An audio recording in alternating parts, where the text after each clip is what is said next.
Hello everyone and welcome back to another episode on complete reference to CUDA programming. In this episode, we'll try to understand GPU hardware architecture. In previous episode, we have seen how CPU cores are organized on a processor.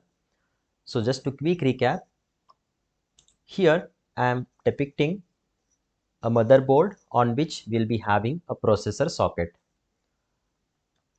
On this processor socket, we can put two processors P0 and P1 here, and every processor is having 4 cores. So here I am having C11, C12, C13 and C14 that belongs to processor P0. And similarly C21, C22, C23, C24 belongs to processor P1. These we are going to refer as cores, and these cores are grouped together to form processor. So in total, how will you calculate total number of cores? Is nothing but total number of processors multiplied by total number of cores per processor. So here I am having two processors and every processor is having 4 cores. So that is nothing but total number of 8 cores present in my CPU.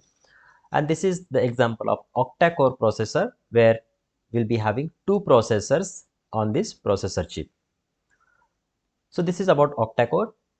Now similarly, I can have a quad-core processor with two processors in my system, and here I am having processor 0 and processor 1, and every processor is having two cores here, core 0, core 1, and core 2, core 3 belongs to processor 1. So in total, I am having two processors here multiplied by 2 cores per processor, and which gives me total number of cores equal to 4. So this is how the cores are organized on your CPU side. Now we can have also another variations, like I can have only one processor on my board and which is having 8 cores. Right, so total number of cores can be 8. So that means one processor is there and 8 cores are there.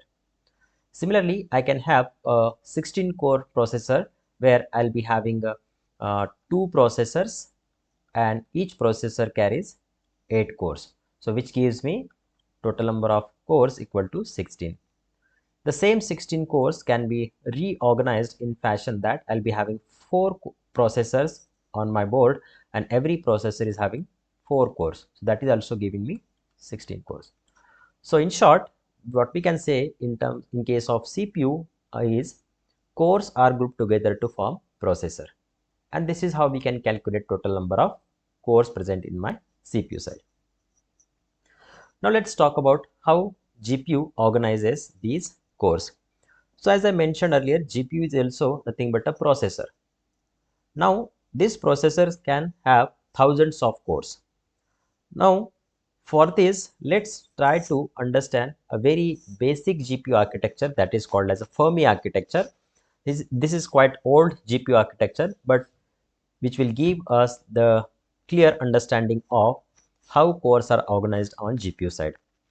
So here you can see the green squares indicates the cores, and you can see we are having many such green spots are present in this GPU, and this indicates we'll be having these many number of cores present in my GPU. But question is that they are not organized in simply a linear fashion. They are also following some hierarchy here, and the hierarchy is like this. So we have this group of cores here that is called as something is called as SM, that is streaming multiprocessor. Then we are grouping such kind of streaming multiprocessors together to form a GPC, that is also called as graphics processing cluster, and these graphics processing clusters form the entire core of the GPU. So what is the hierarchy here? We have the graphics processing cluster on the top here, GPC. Then next level we have streaming multiprocessor, and at the final layer we'll be having stream processor, or it is also referred as GPU core or CUDA core. So this is the hierarchy. So these CUDA cores or stream processor group together to form a streaming multiprocessor, and streaming group of streaming multiprocessor form graphics processing cluster. Now, if you go back and check this hierarchy, so how many GPC we are having? Graphics processing cluster will be having 4. So this is one GPC, second, third, and fourth. So I'm having 4 GPC. Inside every GPC, I'm having 1, 2, 3, 4, 4 streaming multiprocessors. And inside each streaming multiprocessor, I'm having 32 cores. So this bigger square indicates the CUDA core. So if I do this calculation, I'm having here 4 graphics processing clusters in my architecture. Then I'm having 4 streaming multiprocessor per GPC, and every streaming multiprocessor has 32 CUDA cores or streaming processor. Now if I do this math, I'll get total number of cores present in that GPU architecture equals to 512. So this is how we calculate total number of CUDA cores present in the GPU. Again, you don't have to check manually. We get specification about the GPU, that is a white paper released by NVIDIA for every GPU, or you can execute a special program in your CUDA toolkit is present, that is called as device query. We'll see that device query in later, but as of now, let's try to understand how cores are organized. So key takeaway from this is we are having streaming processors or CUDA cores grouped together to form streaming multiprocessor, and streaming multiprocessors are grouped together to form graphics processing cluster.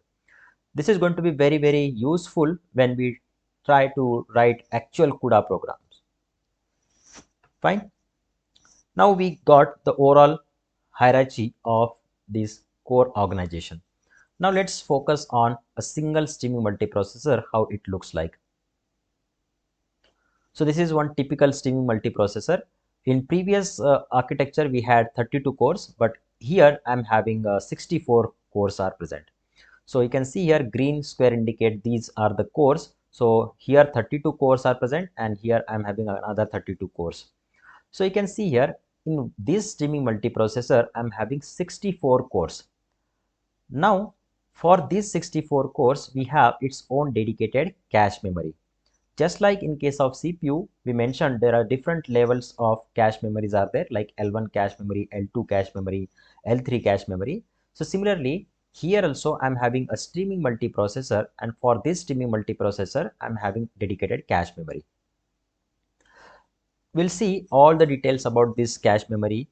Apart from this shared memory is also there, then register memory is also there here, and then texture memory is also there. So we'll see all the details about this memory when we talk about the memory organization in CUDA programming.